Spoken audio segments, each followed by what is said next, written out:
The Earth, brilliant, breathtaking, orbiting, circling. revolving. The Earth is life.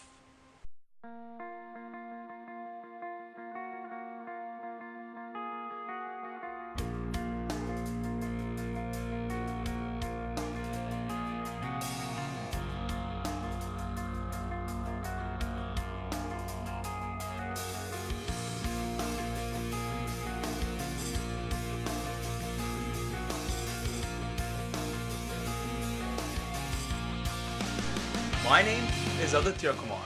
And my name is Johny Johnson. We are on a quest to explore some hard truths about the Earth. The vital signs of our planet reveal a patient in declining health.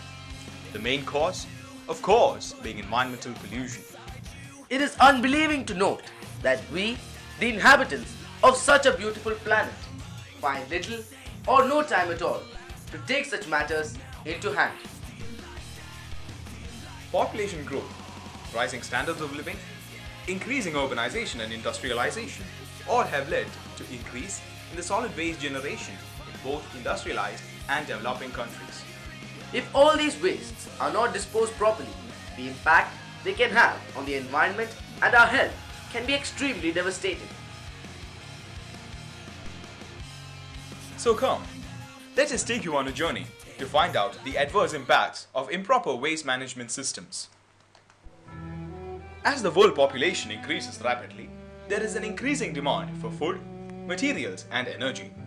The activities that produce these tend to pollute the environment.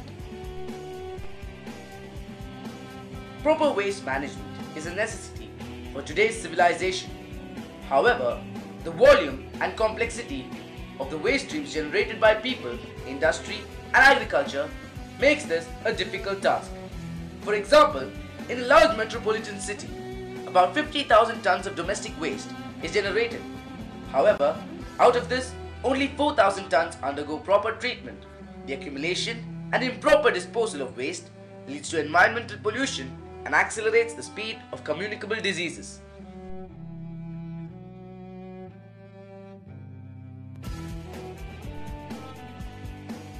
Disposing of waste in landfills is one of the most traditional methods of waste disposal. However, landfills become waste piles when not properly managed. These waste piles become feeding grounds for the carriers of disease vectors. The flies that breed in uncovered piles of rotting garbage spread diseases like diarrhea, dysentery, typhoid, hepatitis and cholera. The mosquitoes transmit diseases such as malaria and yellow fever. Similarly, dogs, cats and rats living around refuse carry a variety of diseases including plague and flea-borne fever. The atmosphere around such waste piles will contain dust particles that are capable of causing respiratory problems as well as skin and eye infections. Hospitals and public healthcare units are supposed to safeguard the health of the community. However, the waste produced by the medical care centers, if disposed of improperly, can pose an even greater threat than the original disease themselves. Hospital wastes are simply mixed with the municipal waste in collecting bins at roadsides and disposed of similarly. Some waste is simply buried without any appropriate measure.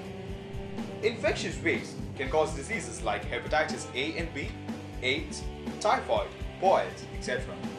Blood, body fluids and body secretions, which are constituents of biomedical waste, harbor most of the viruses, bacteria and parasites that cause infection. Tuberculosis, pneumonia, diarrheal diseases, tetanus, whooping cough, etc. are other common diseases that are spread.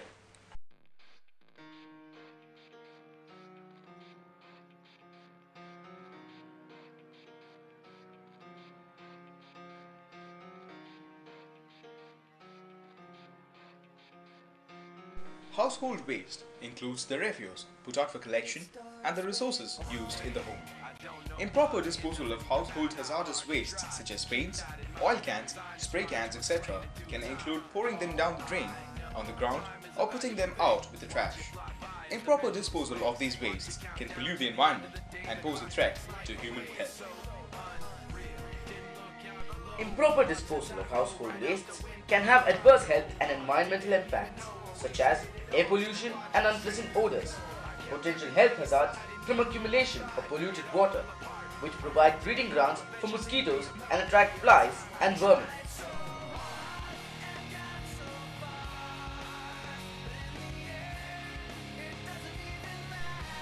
Litter is often caused by careless or accidental treatment of debris and waste as opposed to proper disposal.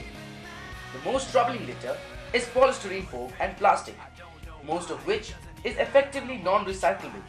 For the item most littered worldwide is the cigarette butt at 4.5 billion pieces, and the largest volume component of litter, accounting for 40 to 60% of total volume, are beverage containers. Litter is often blamed on certain sections of society. Some commonly blamed groups are customers of fast food outlets, smokers, and young adults. Litter can also end up in rivers and canals, polluting the water supply. Vermin and disease are rife in places with high amounts of litter. Open containers such as paper cups or beverage cans can hold rainwater.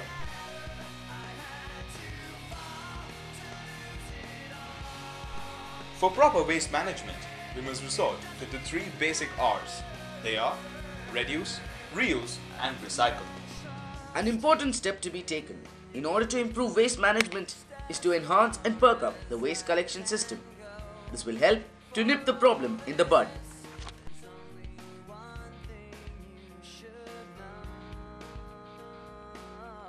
A relatively recent idea in waste management has been to treat the waste material as a resource to be exploited. The workers, called waste pickers or rag pickers, are part of the informal sector but play a significant role in reducing the load on municipalities' solid waste management departments. There is an increasing trend in recognizing their contribution to the environment, and there are efforts to try and integrate them into the formal waste management systems. Reuse glass jars for proper food storage. Reuse plastic bottles as drink bottles for children on outgoings or as planters. Use rags instead of paper towels, clothes instead of paper napkins, and handkerchiefs instead of tissues. Recycle newsprint, magazines, cardboard, glass jars and bottles, tin cans, plastic bottles, milk and juice cartons, and aluminum drink cans.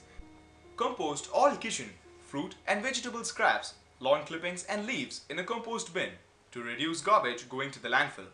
Have your own vegetable patch and grow some of your food organically. In the recent years, recycling and proper waste collection systems have prevented about 64 million tons of material from ending up in landfills. The countries across the globe now recycle an astonishing 28% of the waste that is generated, a figure that has almost doubled in the past 15 years. So my friends, let us work together for a greener, cleaner and healthier environment. With that, we come to the end of our short documentary. We hope that we have helped to create an awareness on this very important issue. So we'd like to conclude by saying, A healthier environment, a healthy you.